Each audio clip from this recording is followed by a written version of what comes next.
Hello everyone, my name is Indraseen Pandey and I welcome you all on Job Center channel. I hope that you all must be doing great and will be excited as usual for today's session, because on today's session we are going to discuss a few another questions, a few more questions especially related to interview, and those questions are going to be very tough.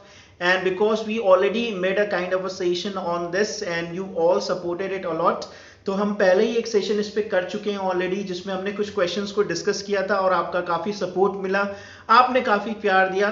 तो second part के साथ हम आए हैं, 5 और question ऐसे लेके आए हैं जो काफी टफ होते हैं इंटरव्यू के अकॉर्डिंग या पॉइंट ऑफ व्यू से, और उनको किस तरीके से हमें आंसर करना है ये जानेंगे हम आज के सेशन में। तो आइए शुरुआत करते हैं पहले क्वेश्चन से। The first question is, can you work in 24x7 environments? Yes my dear friends, ये क्वेश्चन काफी फेमस है, काफी पॉपुलर है और बहुत इंटरव्यू में पूछा जाता है। अब इस क्वेश्चन के आंसर को देते समय आपको क्या ध्यान देना है, इससे पहले कि आप क्वेश्चन का आंसर दें, आप दिमाग में एक चीज बैठा लो कि ये क्वेश्चन क्यों पूछा जा रहा है आपसे। बिकॉज कि अगर कोई कैंडिडेट ये कहता है कि भैया मैं नहीं कर सकता 24 घंटे काम 7 दिन हफ्ते के, या मैं कर सकता हूं, दोनों स्थिति में आपके लिए डिफिकल्ट होगा उसको जस्टिफाई करना। तो इंटरव्यूअर इसको थोड़ा सा कॉम्प्लिकेटेड बनाता है आपके लिए, but you need to be smart enough and you just need to understand what, because there are maximum and means lot of companies are there, lot of MNCs are there who work in a shift। तो shift में काम होता है, morning में काम होता है, evening में काम होता है, नाइट शिफ्ट में भी काम होता है। तो अगर हम 24 घंटे की बात करें तो हर एक शिफ्ट में काम हो रहा है, तो इट मीन्स कि वो कंपनी क्या है, 24 घंटे फंक्शन कर रही है, और 7 वीक में काम हो रहा है, यानी 7 दिन काम हो रहा है, तो 7 दिन काम कर रही है। लेकिन वो इस क्वेश्चन के आंसर में आपसे डेफिनेटली सुनना चाहती है, yes I am ready for that. और अगर ये पूछती है कि आप कैसे काम करोगे, किस तरीके से काम करोगे 24 घंटे और 7 दिन, तो उस केस में आपको बताना है क्या एग्जैक्टली कि I am sure ma'am sir that you must be having a different kind of a shift and I'm ready to work in any kind of a shift which may be considered as a 24x7 environment. So that is something which you need to understand, you need to be smart enough to answer this question. अब बढ़ते हैं, तो दोस्तों बढ़ते हैं अपने second question की तरफ। सेकंड क्वेश्चन सुनने में तो बहुत आसान है बट उतना ही मुश्किल है उसका आंसर देना। The second question stand for What do you mean by success और what is success for you, यानी आपके लिए सफलता क्या है। अब माय डियर फ्रेंड्स, सक्सेस की डेफिनेशन हर एक व्यक्ति के हिसाब से अलग अलग हो सकती है। तो जो मैं इसका आंसर आपको बताने वाला हूं, जरूरी नहीं कि आपको यही आंसर देना है। मीन्स जो आपको फील होता है सक्सेस को लेके आप वो आंसर दे सकते हैं, और अगर आपको मेरा आंसर समझ में आता है या सही लगता है तो you can go ahead with this answer also. So what is success according to me? See, success is something which is just like a butterfly, means we cannot catch the success एक कोई ऐसा point नहीं है जहां पे हम अपने आप को स्टॉप कर सकते हैं।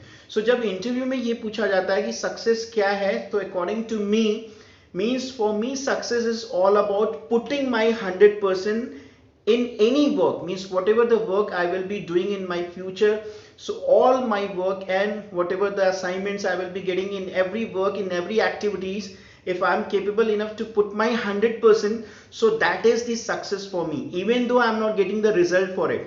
तो भले ही मुझे रिजल्ट नहीं मिल रहा है, बट अगर मैं अपना 100% देने में कामयाब अपने आप को देख पा रहा हूं या पा रहा हूं, तो वही मेरे लिए सक्सेस है।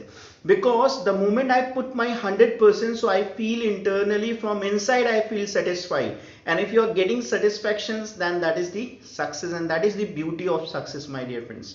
तो अगर satisfaction 100% है किसी भी वर्क में, even though you are not getting the result as expected and desired by you and others people, but you are putting your efforts in an honest way and you are putting your efforts 100%, so that is the actual satisfaction and that is the success। तो मैं चाहता हूं कि मैं हर उस काम में अपना 100% दूं जो भविष्य में मैं करने वाला हूं या करूंगा, बिकॉज अकॉर्डिंग टू मी वही मेरे लिए सक्सेस होगा। तो ये रहा इस क्वेश्चन का आंसर, आई होप आपको पसंद आएगा।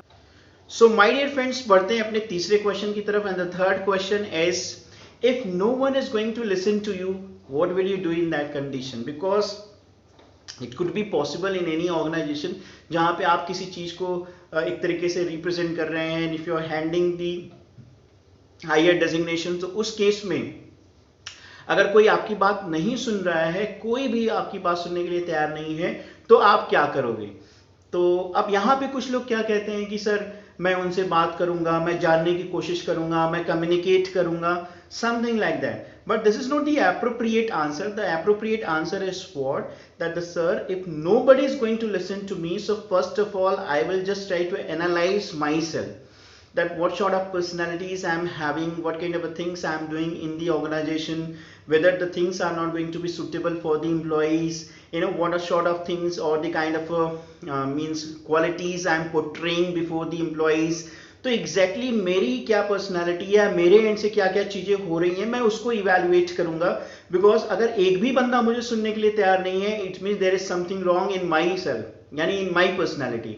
तो सबसे पहले मैं दूसरों से पूछने की बजाय मैं खुद को जानने की कोशिश करूंगा कि मेरे एंड से किस तरीके की एक तरीके से काम होना चाहिए जो नहीं हो रहा है, या क्या एक्सपेक्टेशन है लोगों की जो मैं फुलफिल नहीं कर पा रहा हूं.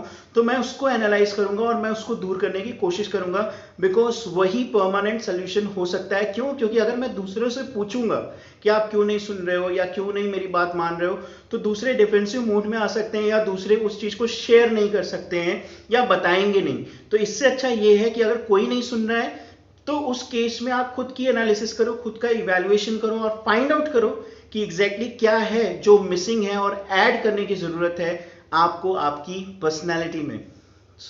बढ़ते हैं सो माय डियर फ्रेंड्स, बढ़ते हैं अपने नेक्स्ट क्वेश्चन की तरफ. The fourth question is, what do you don't like in your last organization? Yes my dear friend, it is one of the complicated question because यहाँ इंटरव्यूअर ये जानना चाहता है कि आपकी पर्सनालिटी नेगेटिव है या पॉजिटिव है. अब इस क्वेश्चन के आंसर में क्या होगा कि कुछ ना कुछ आपको ऐसा बोलना होगा जो शायद नेगेटिव हो उस ऑर्गेनाइजेशन के लिए. फॉर एन एग्जांपल, सैलरी कम मिलती थी, पॉलिसीज अच्छी नहीं थी, इन्वायरमेंट अच्छा नहीं था, या मीन्स मैं एडजस्ट नहीं कर पाया, समथिंग लाइक दैट. और ये सारे इश्यूज माय डियर फ्रेंड्स जिस भी ऑर्गेनाइजेशन में आप जाओगे वहां पे होंगे, तो इनको बताने का कोई मतलब नहीं है.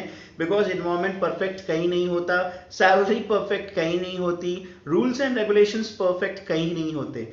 सो what exactly we can do in that question. तो इस क्वेश्चन का आंसर देने के लिए सबसे पहले आपको दिमाग में ये बात याद रखनी होगी कि मुझे पॉजिटिवली आंसर देना है. तो अब मुझे फेक भी नहीं दिखना है, बट मुझे पॉजिटिवली आंसर देना है. तो अगर मुझसे ये क्वेश्चन पूछा जाता है तो मैं कैसे इसका आंसर दूंगा या देता हूं या देता आया हूं. So my dear friends, according to me इस क्वेश्चन का answer, so sir what I really felt that was not good in that organization was, especially there were a lot of people who were not understanding the value and importance of their job, the responsibilities which they were given over there. So I tried my level best to make them convince and to make them realize that what exactly they were expected to perform and do over there. But I felt somewhere down the line that I was not able to do that properly. So this is something which I really don't like, especially in that organization. Perfect. अब यहाँ क्या है, आपने organisation की बुराई नहीं की है, आपने अल्टीमेटली क्या बोला कि बहुत सारे ऐसे लोग थे जिन्हें कुछ ना कुछ रिस्पॉन्सिबिलिटी वहां दी गई है और वो उसको फुलफिल नहीं कर पा रहे थे, और वहां पे आपने हेल्प करने की कोशिश की, आपने कन्विंस करने की कोशिश की, बट अल्टीमेटली आपने अपने आप को एक तरीके से ऐसा फील किया कि आप उस चीज को नहीं कर पा रहे हो या कहीं उनकी एक्सपेक्टेशन के अकॉर्डिंग आप समझा नहीं पाए हो. That is something which you really feel that you don't like. अब यहां पे क्या है, आपने क्वेश्चन का आंसर दिया और आप अपने आप को पॉजिटिवली शोकेस भी कर रहे हो. क्यों? क्योंकि अब इंटरव्यूअर को ये लगेगा कि यार ये तो बंदों को एक तरीके से इंकरेज कर रहा है, मोटिवेट कर रहा है, पॉलिसीज एंड ऑर्गेनाइजेशंस की जो रूल्स एंड रिस्पॉन्सिबिलिटीज हैं उनकी ग्रेविटी को अंडरस्टैंड कर रहा है. और ये फेक भी नहीं है माय डियर फ्रेंड्स. क्यों? बिकॉज हर ऑर्गेनाइजेशन में ऐसे लोग आपको मिलेंगे जो एक्सपेक्टेड जो परफॉर्मेंस उनकी होती है उसको नहीं करते हैं, और हम एज अ गुड एम्प्लॉय कोशिश करते हैं उनको इंकरेज करने की, उनको आगे बढ़ाने की. और अगर आप ऐसा कर पाते हैं तो डेफिनेटली इस क्वेश्चन का आंसर काफी हद तक आप पॉजिटिवली दे. सो माय डियर फ्रेंड्स, बढ़ते हैं अपने फाइनल क्वेश्चन की तरफ. The final question is, how do you handle stress. अब स्ट्रेस को हम कैसे हैंडल करते हैं, तो सबसे पहले इस क्वेश्चन का आंसर देते समय आपको थोड़ा सा लॉजिकल होना पड़ेगा. So if I suppose to answer this question, then how would I answer. उसके बाद आप फिगर आउट करना कि क्या आपको बोलना है. Sir, while handling stress, I really need to find out, and I often find out that what is the root cause of my stress. तो सर जब भी मेरी लाइफ में कोई स्ट्रेस आता है तो मैं उसका रूट कॉज फाइंड आउट करने की कोशिश करता हूँ कि कहीं ऐसा तो नहीं कि मेरी खुद की एक्टिविटी से या लाइफ स्टाइल से वो स्ट्रेस मैं फेस कर रहा हूँ। फॉर एन एग्जाम्पल, जैसे एग्जाम की समय बहुत ज़्यादा स्ट्रेस आ गया, तो कहीं एग्जाम के समय बहुत ज़्यादा स्ट्रेस इस वजह से तो नहीं आ गया कि मैंने शुरू से स्टडी नहीं की या मैं प्रॉपर टाइम टेबल या टाइम स्केड्यूल को फॉलो नहीं कर रहा था। तो अपनी खुद की एक्टिविटी को मैं इवैल्यूएट करता हूँ कि कहीं उसकी वजह से तो वो स्ट्रेस नहीं आ रहा। दूसरा, मैं हर एक स्ट्रेस के पॉजिटिव साइड को ढूंढने की या फाइंड आउट करने की कोशिश करता हूँ, because the moment you find out and try to find out the positive aspects of any stress, it gives you a certain motivation and the kind of a courage to go ahead and fight with the kind of a situation, because ultimately you are going to win something in that situation.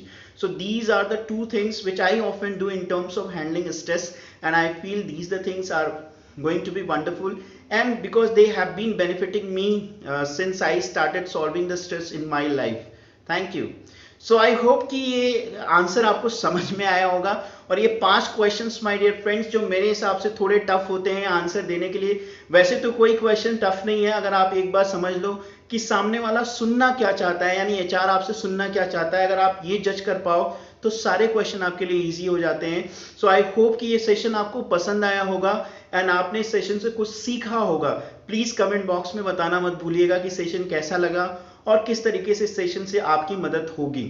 So that's all from my end and I will definitely see you tomorrow in the next video.